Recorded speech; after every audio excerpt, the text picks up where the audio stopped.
Hey guys, the Common Man here. So I actually just got done filming the unboxing video on this guy, and I was going to give it a little bit of time before I film a disassembly video on it, but honestly, I don't like having knives sitting around in my collection that aren't tuned properly, basically like projects that I haven't gotten to yet. So I've got a little bit of time, and I'm just a little bit impatient. I really just want to tear this thing open and get it performing the way I want it. So let's go ahead and just do it now. So unfortunately, what we found out in that unboxing video is that this is going to be a free spinning barrel, which I'm really upset about. I'm not 100% sure when the knife was designed. I think it's been around for a while, but honestly, I think today the standard is to have either a captured barrel or a captured pin, or like whether it be a barrel that slips in from the side, or even if it's a barrel that does require two screws from either side. I think honestly today we pretty much expect it to be captured, so it's not free spinning. So it's really a bummer to see that this has a free spinning barrel, and because it has a free spinning barrel, that means you need two tools. So I'm gonna have to bust out my Walmart special toolbox and hope I have a Torx bit in here that'll fit. I really hate this toolbox. This is the one that I used to use on all of my knives. There we go. And I've had too many of these Torx bits bend and strip, so I really only use it when I need two tools. And honestly, I should just pick up a second of these Wias. And honestly, any of these tools or equipment that you see here, I actually have a link down in the description. I do have an Amazon affiliates account, so if you want to pick up any of these things here, whether it be the lube, the Torx bit, the screwdriver, or the Loctite, I do have a link in the description. Go ahead and click those links. You clicking the links and purchasing from those links does help support the channel, so I would appreciate it if you'd like to go that route. But that's your choice, up to you. So I think we're going to go ahead and close this blade to prevent any catastrophes.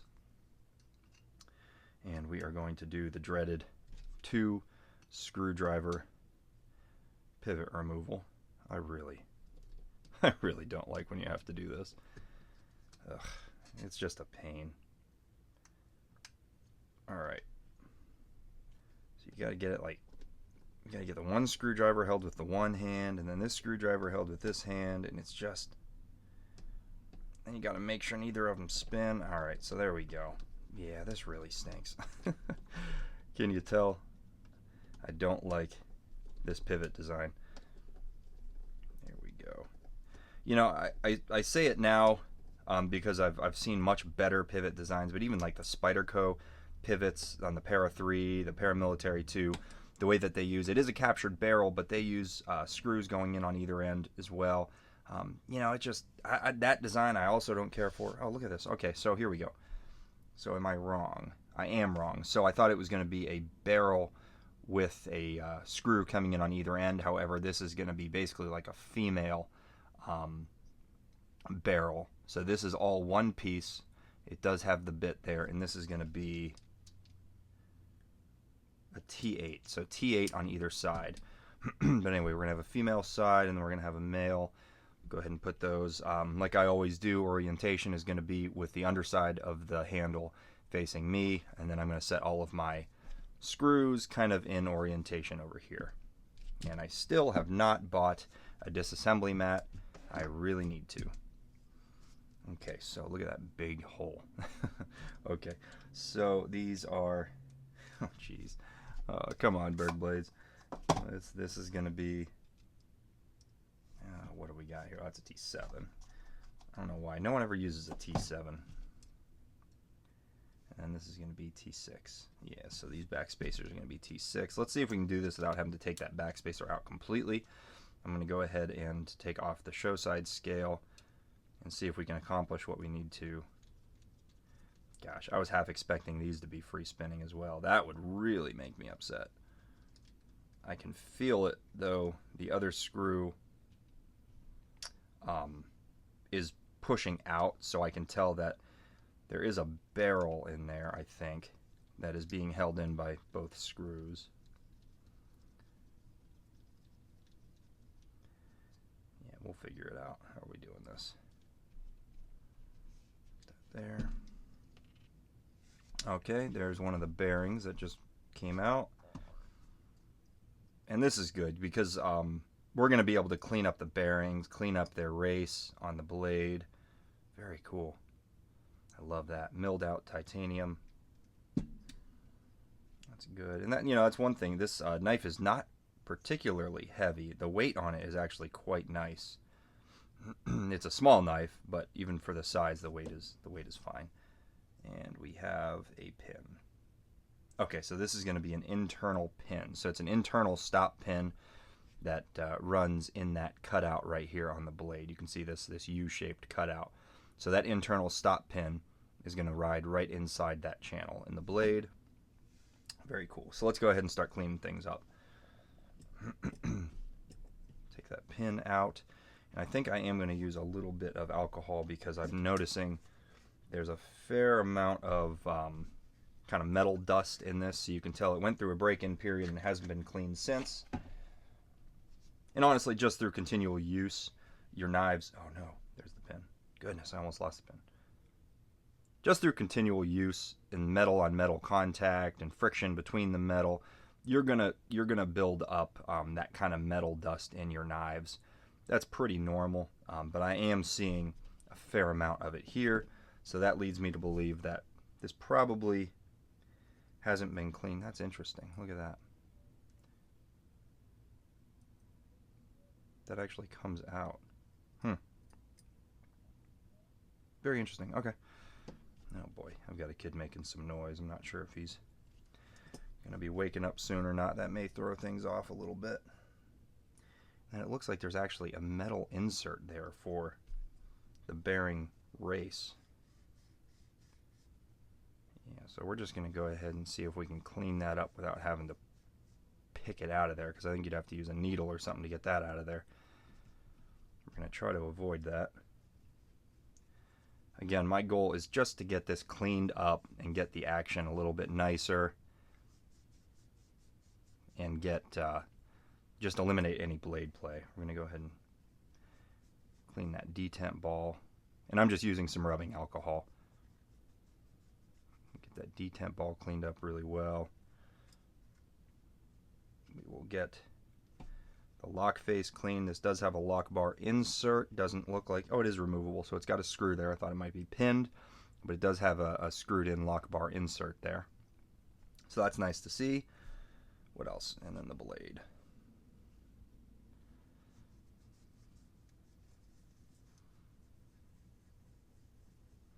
And clean that up really well. Again, that lock face, clean that up.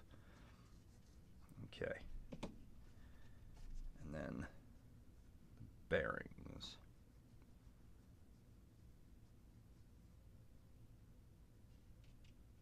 Bearings are in good shape.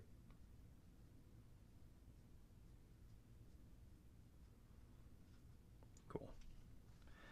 Okay, so let's go ahead. This is going to be, hopefully should be a pretty quick disassembly and reassembly. We're going to go ahead and start slapping this guy back together. Really not too many parts on it, so that's good to see. I'm happy to see that. I do think I'm going to put just a little dab on this, on that stop pin. That was a big dab. Goodness, this seems to be coming out so much faster than it used to, and I don't know why. Okay. Go ahead and put... And I learned my lesson on the last disassembly. Because this seems to be coming out so much faster, I'm just doing 1 drop of oil on each bearing. And I think that's going to be plenty. And then I think what I'll do is put that in there. I don't need to be putting that cap on every time. 1 drop, which definitely seems to be more than enough. And then let's actually go ahead and...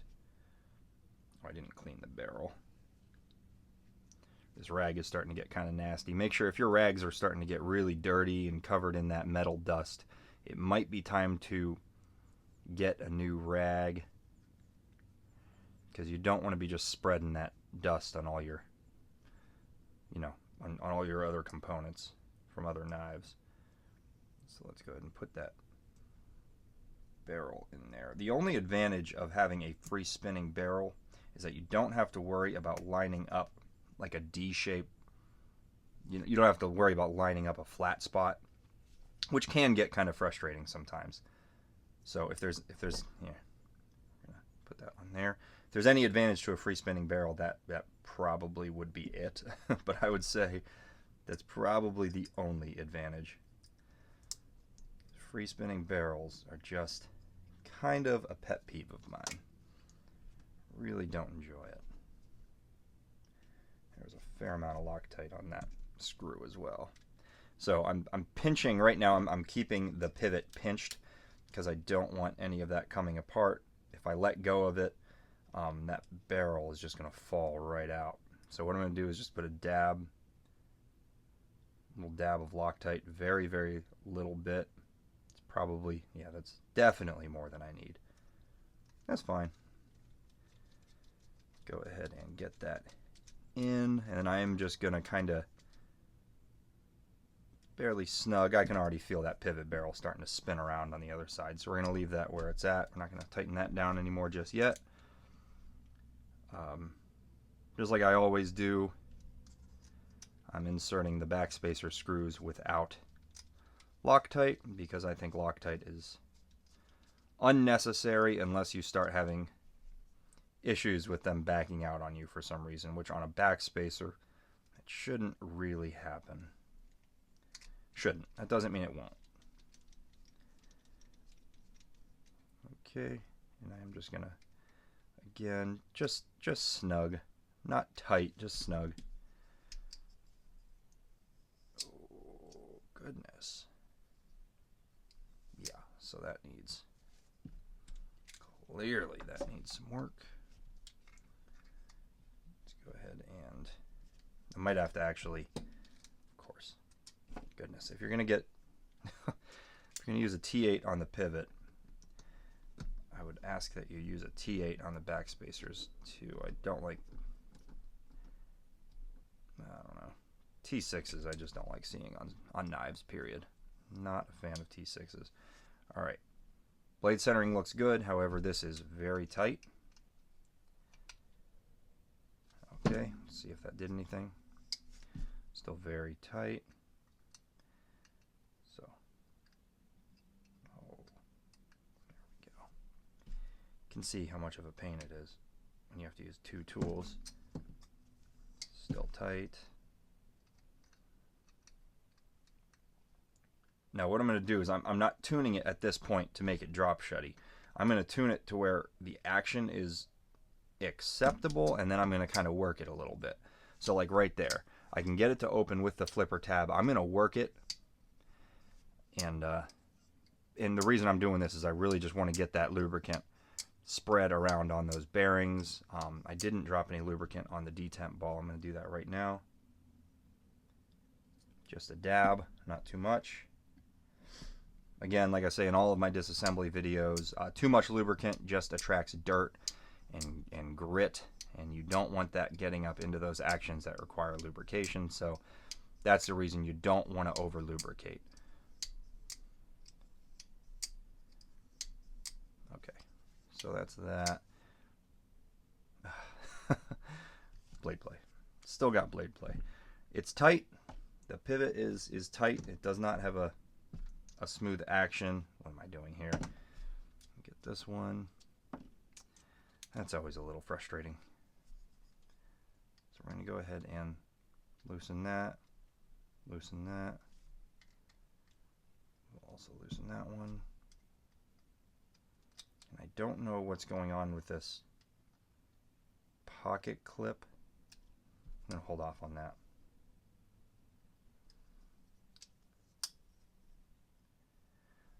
So generally when you have a tight pivot and blade play, usually that means that one of your, in my experience, that means that one of your scales may be shifted. So what you want to do is loosen up your scale screws, or the backspacer screws, and you kind of want to start there. So get those kind of loose. I'm taking off this pocket screw right now because, I'm taking off the pocket clip because I don't know how that interacts with the scales and the construction, basically what holds the knife together, because I want to make sure that I have, there we go. So yeah, The pocket clip was covering up a backspacer screw, and we want to get that loosened, or make sure that it's loose.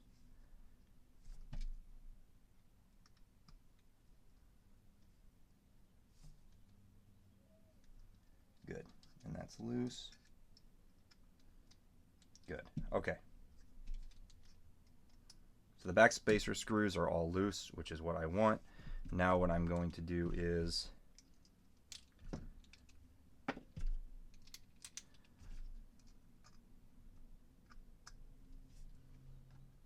I'm going to go ahead and crank down this pivot, and I have it pretty well cranked down. Check for blade centering. Blade centering is good. Pivot is very tight. So now what I'm going to do is, and I've cranked down that pivot fairly tight, and what that does is it kind of aligns everything in the pivot. It aligns the scales the way they should be, and then again it gets that blade centering proper. And then now what I'm going to do is start backing off until I have a decent action. And then right now would be, let's say your blade centering is way off. Right now is where you would use that metal complex method with the paper. And I don't mean to be speaking for Metal Complex, but just in my experience, that's when I would use that method. And make sure you go check out his channel, Metal Complex, for a true tutorial on how to do that method, because it is not my method. Okay, so that's pretty good. So now I have just a tiny bit of blade play. It's better than what I had, and the flipping action works. Okay, so that's not too bad. We'll check for blade centering again. Blade centering is good. So now what I'm going to do is go back and tighten up. Go ahead and go back and tighten up these backspacer screws. You don't want to snug them down right away. Go ahead and get them all just to where they stop, and then go back and give each of them a final tightening. And that just helps to kind of make it all happen evenly. Blade centering is good. Action is very nice. Tiny bit of blade play left. I keep doing that. And, I mean, you can see this gets really fiddly, but if you're like me and you want your knives the way you want them, it's worth the effort. Man, and it's just micro adjustment after micro adjustment after micro adjustment. But each adjustment you make, you are getting closer and closer. Blade centering is staying perfect. That action is tons better than it was before. Much smoother. That detent is still creating a little bit of friction. But let's check the blade play. I am going to give it one more crank, but we are pretty much there. I know, guys, you guys have just been watching me just fiddle with this for the past 10 minutes, but I'm telling you, this is the process sometimes. Blade centering's good, action's good, blade play is gone. Okay, that's it. Goodness. I like this knife more already because it is much smoother. There's no blade play. The flipping action is better than it was. That's super cool. But yeah, I'm actually, this knife is already starting to grow on me. The assembly of it, the construction of it is a little bit frustrating, but pretty cool. I definitely plan on carrying this. I'll put that pocket clip back on off camera. Pretty simple process, but that's that. Anyway, thanks guys for watching. Appreciate it. If you liked the video, leave a like. I hope this might help you out a little bit if you're having some issues with your knives, either this knife or similar knife. But yeah, if you want to see more of my knife and EDC content and the occasional garage content, please consider subscribing. I'd love to have you. And if any of these tools are something that you'd like to pick up, go ahead and check down in the description, and you can go ahead and click on one of my Amazon affiliate links. Thanks.